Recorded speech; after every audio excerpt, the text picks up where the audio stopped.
Bismillahirrahmanirrahim. Assalamualaikum warahmatullahi wabarakatuh. Ada satu kisah di suatu keluarga. Ya ini entah fiktif entah bukan, terserah aja lah. Ambil hikmahnya aja.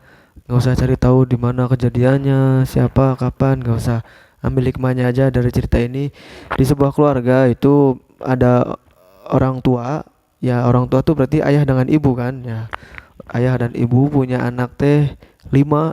Ceritanya teh ya banyak lah, lumayan punya anak lima. Nah, ketika udah tua-tua, mungkin yang tiga udah nikah atau yang empat udah nikah, pokoknya udah gede-gede lah pokoknya. Orang tuanya itu seniman, seniman ya budayawan gitu, seniman budaya. Misalkan misalkan di Islam ada budaya hadroh, ada genjringan, misalkan ada tarling, ada gamelan, model-model gitulah. Pokoknya memegang budaya, seniman lah, tokoh-tokoh budayawan. Nah, si ayah itu teh si ayah. Kalau si ibunya mah di rumah wae. Nah, waktu udah tua teh, anak-anaknya pada ngelarang si ayahnya teh. Udah bapak, cenah apa namanya? Gak usah kerja lagi, udah di rumah aja. Udah setiap bulan kayak dikiriman sama anak-anaknya, misalkan dikiriman buat makan, buat jajan, adalah buat kebutuhan kehidupan sehari-hari mah. Tapi ayahnya teh nggak mau berhenti, dah karena hobi teh ya, karena hobi, dah bukan dianggap suatu kerjaan tapi emang hobi, budayawan seniman gitu kan, namanya budayawan kan hobi. Di saat orang anak-anaknya pada gencar melarang orang tuanya atas dasar kasihan udah tua, jalan juga udah pelan misalkan, ada satu anak itu yang malah menganjurkan terus pak, kerja terus, jadi seniman terus, jadi budayawan terus, berkarya. Wah ini sempat geger. Dianggapnya anak yang melarang ayahnya berhenti kerja, anak yang menyuruh bapaknya suruh kerja terus, dianggapnya itu anak durhaka. Dianggapnya.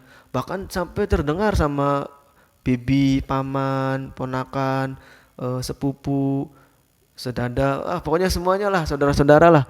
Nah, itu teh sampai viral, si anak itu teh nggak tahu apa namanya, nggak tahu kasihan sama orang tua.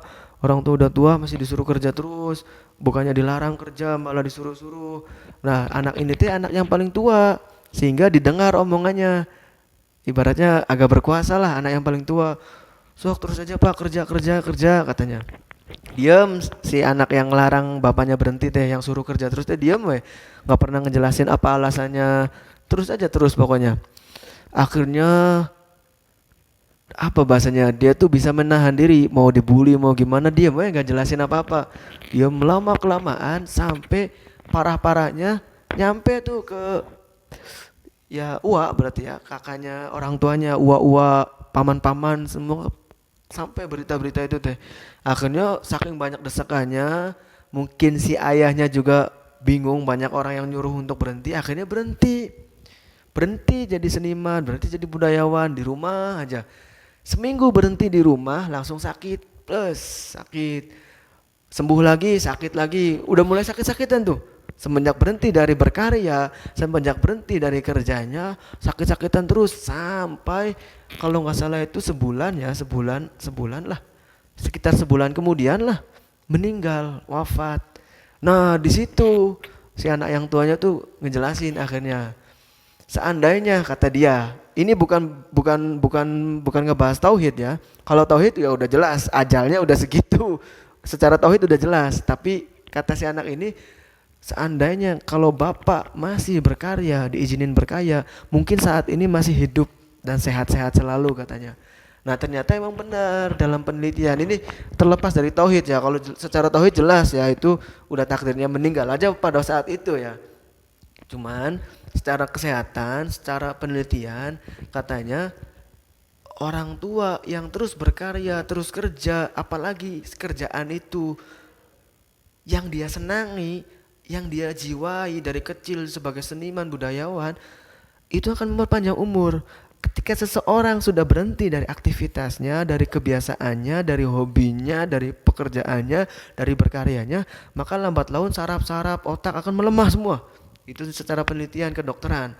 Pokoknya ada hal sesuatu yang membuatnya down. Jadi kebiasaannya bergerak, kebiasaannya berkarya, berpikir terus, disuruh berhenti di rumah terus, akhirnya lama-kelamaan don dan wafat. Nah itu banyak kejadian kisah nyatanya seperti ini.